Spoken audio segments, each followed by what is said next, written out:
That's all, folks. It is over. We made it. The final Raw before WrestleMania 37 is now in the books, and it's nothing but smooth sailing ahead before the show of shows this weekend. Unless, of course, you count the other 4 nights of wrestling events before we get to Mania. My God, the next week plus is just stacked. Let's not waste any time whatsoever. I'm Ucchino. Here's what Raw got right this week, and well, what they did that made me want to throw a microphone at somebody. Not Omos, though. Seriously, look at that guy. I ain't throwing nothing at him.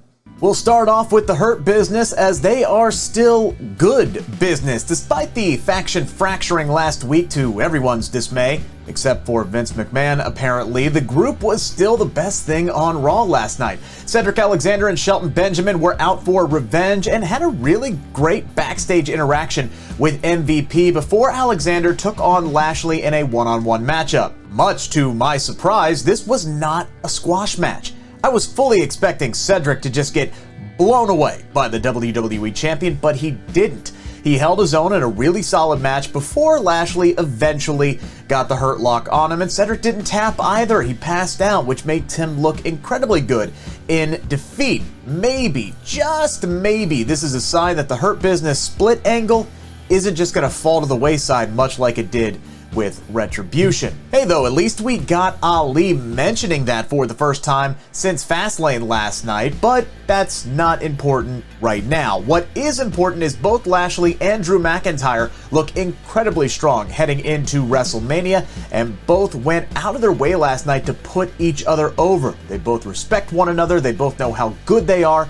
Now it's time to see who really belongs on the top of the mountain. And by the way, can we just talk about how great last night's main event was? I will have absolutely no Baron Corbin slander on my timeline. That's right, I see all your tweets. Feel free to follow me at Ucchino, but no Baron Corbin slander. The man put on a banger last night with Drew McIntyre. He's one of the best in-ring performers that the WWE has, and last night was just further proof that he could be a top dominant heel if WWE would just let him. Moving on, WWE went through with another match featuring Nia Jax and Shayna Baszler against WrestleMania opponents last night. This time it was Asuka and Rhea Ripley, and they really laid on the can they coexist angle very thick last night. And of course, the answer was no. Toward the end of the match, Ripley would knock Asuka off of the top rope, slam her face down onto the floor outside, and then throw her back into the ring to eat a running knee from Shayna for the 3 count. Now, you could argue that this makes Asuka look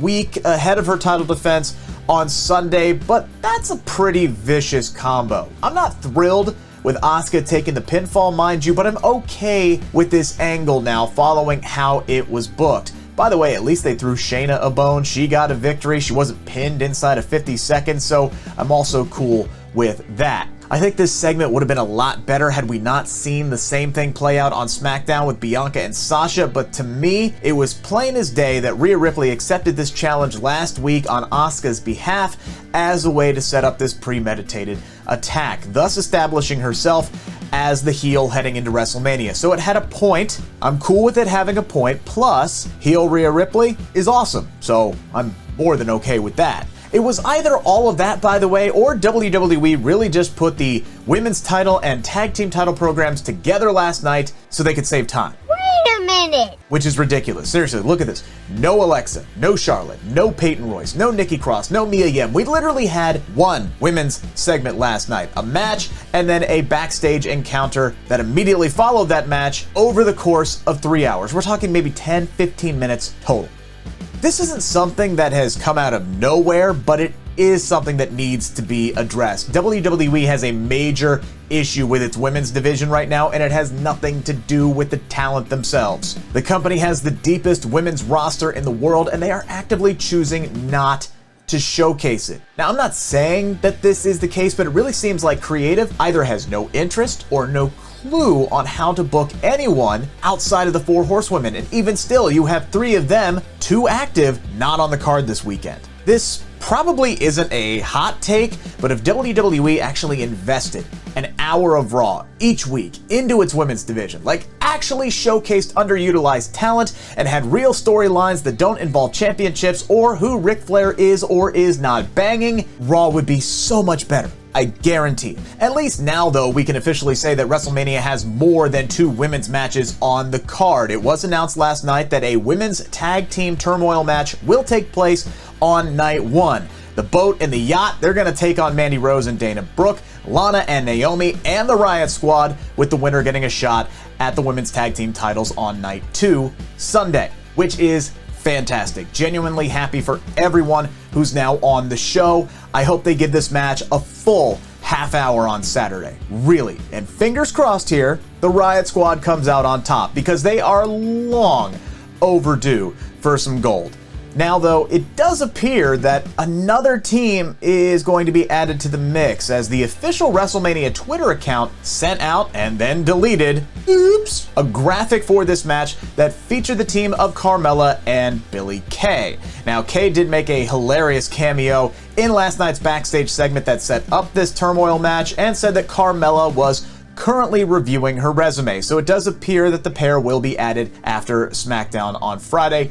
Most likely. Now, I have nothing, absolutely nothing, against Carmella. I'm glad she's getting her Mania payday, but, and I don't know who needs to hear this, if Billie Kay is going to be in a tag team, it should be with Peyton Royce. My God, like seriously, she's walking around on Raw looking for a tag team partner when her best friend in the world, who she has been tag team champions with, is literally sitting in catering. At least I'm assuming she's backstage. Just sitting there, chilling. Somebody, please, remind me. Why did we split up the Iconics again? Absolutely maddening. Give me what I want! There it is. Give me what I want. Give me the Iconics back if there is no singles plan for either one of them. Again, though, at least we are getting some more women's matches this weekend, and that is a good thing. Rant over. Moving on to more good things that happened last night after The Miz and John Morrison smeared red paint all over Bad Bunny's $3.6 million Bugatti. Seriously?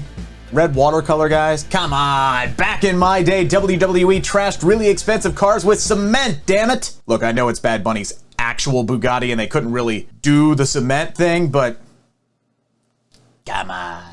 Anyway, Bad Bunny was subsequently attacked after the whole red paint incident, and Damian Priest would come to his aid, and then later on challenge the former tag team champions to a tag match at WrestleMania as revenge for attacking his buddy Bunny and vandalizing the $3.6 million Bugatti. Did I mention the Bugatti was $3.6 million? I don't think WWE did a good enough job getting that point across last night. $3.6 million.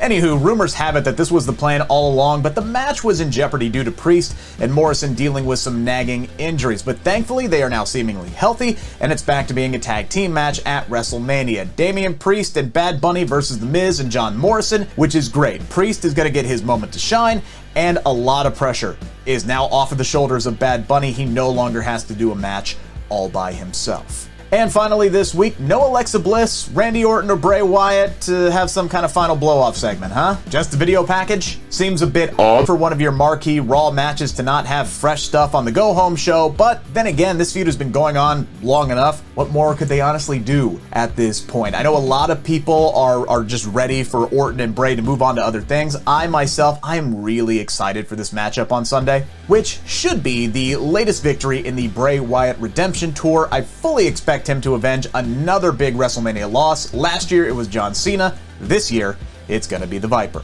That's our video this time around. Make sure to subscribe to the Sportskeeda Wrestling YouTube channel for more content like this, plus exclusive interviews. I should have plenty of those coming out this week for WrestleMania and so much more.